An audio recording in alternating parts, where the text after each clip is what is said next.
Welcome back to the channel. In this guide, I'll show you how to mute someone's calls on WhatsApp. This is a really useful feature if you don't want to be disturbed by calls from a specific contact but still want to receive their messages. First, open your WhatsApp app on your device. Make sure it's updated to the latest version so you have all the newest features.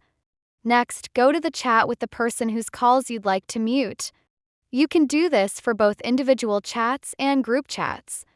Once you're inside the chat, tap on the contact's name at the top of the screen.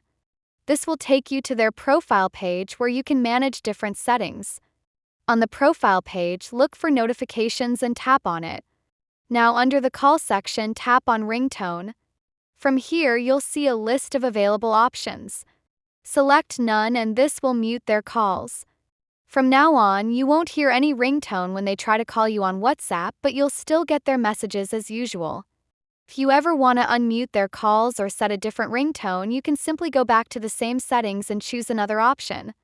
And that's it. You've successfully muted someone's calls on WhatsApp.